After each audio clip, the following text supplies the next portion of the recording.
thank you for dropping by to spend some time with us here today on the couch. Boy, do we have a good one for you today.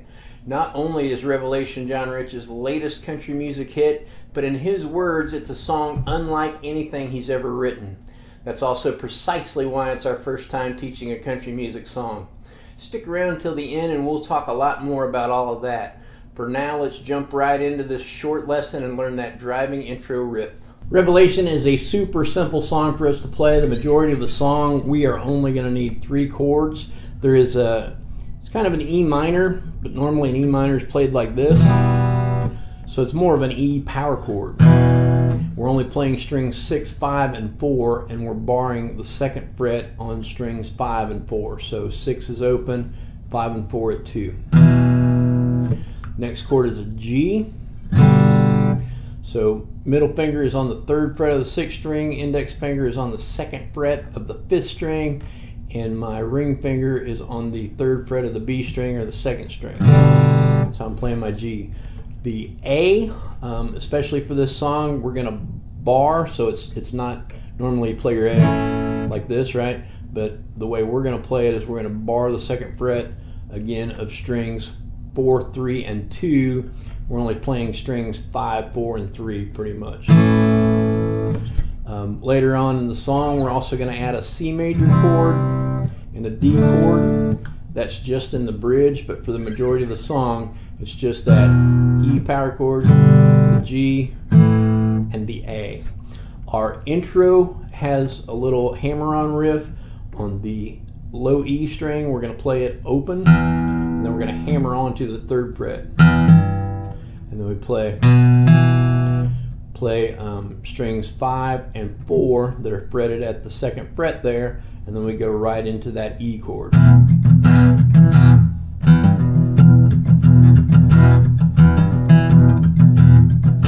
Takes a little bit of practice to get that up to the speed of the song.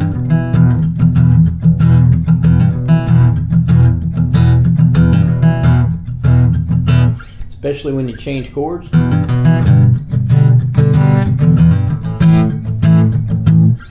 All of the intro and throughout most of the song, everything's 4 beats. So when you're doing the hammer-on riff, that takes up one of the beats. So we're only going to play the chord 3 times. When we get done doing that hammer-on riff, after the first couple go-arounds, we're just going to be playing the chords through the chorus, and then when we start the verse again, so then it's going to be 4 times.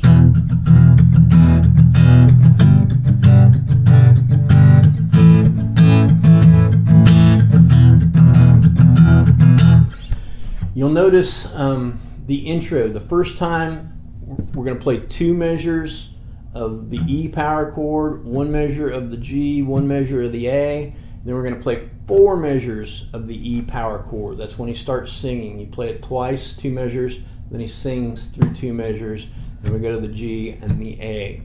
Normally, when he's singing a verse or the chorus, either one, we're going to go through 2 times, two verses, two times of the chorus.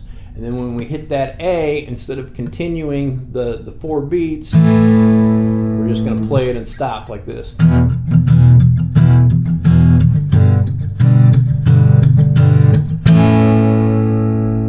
So that's typically after the second time that he's done the chorus or the second time that he's done the verse. You'll also notice there's a couple other pauses. There's one place where he's playing the E. He plays a measure and a half, and then he stops and holds it. And this is real early on in the song too, like maybe after the first part of the verse. And then he holds it for 2 measures, and then we pick it back up again. So those are a couple little things to watch for. Next up, we'll take a look at the bridge and also what you can do for kind of a solo, which is done on a violin or a fiddle in the song, but we can kind of mimic that with the guitar, and we'll talk about that too. So there's also kind of a lead part, the basic structure to the song. You've got the intro with the hammer on, you've got a verse, a chorus, another verse, another chorus, and then there's a little bit of a long part where there's a lead that's actually played on a fiddle or a violin. We can kind of mimic that by playing the same notes on the guitar.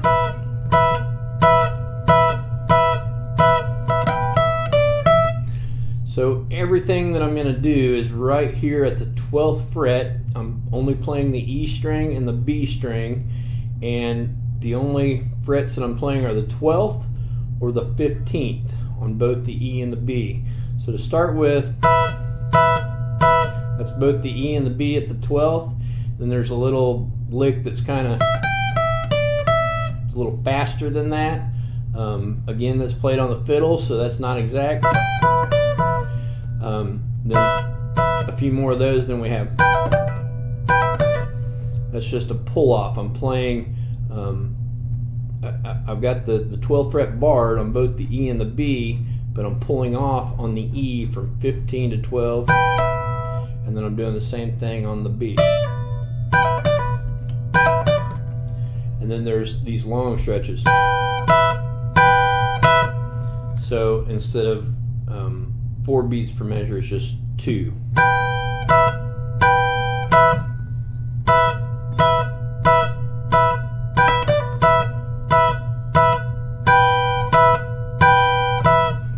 Something like that, and that's probably not exactly the way that it goes, but if you work with just those frets in those areas, you'll be able to mimic the fiddle pretty well. In a couple places there's 2 fiddles playing, and I probably can't help you there, but that's just a little something to play with as far as a lead. The only other spot in the song that's different is the bridge. It's the part like immediately following the first lead section with the fiddles, because there's 2 of those. There's another one that comes up a little bit later at the end. But our bridge section where he's kind of talking, it's almost like country rap, kind of. But it starts out with that E power chord, the E5, just like we've been doing. Then it goes to the G, then to an A, then a C and a D. Does it twice.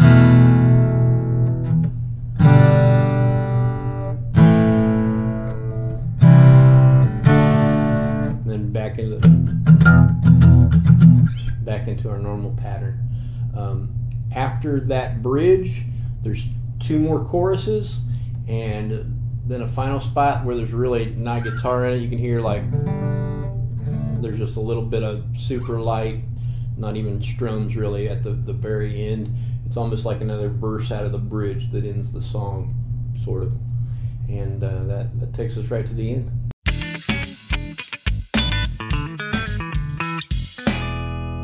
If you've seen any recent interviews with John Rich, you'll know that he believes this song was given to him by God. He described it as a very intense experience that he'd maybe only had once before, but nowhere close to this one. He completed the entire song in about an hour. Far more important than the song itself is its subject matter. A lot of folks, even many who consider themselves Christians, are not very familiar with the book of Revelation.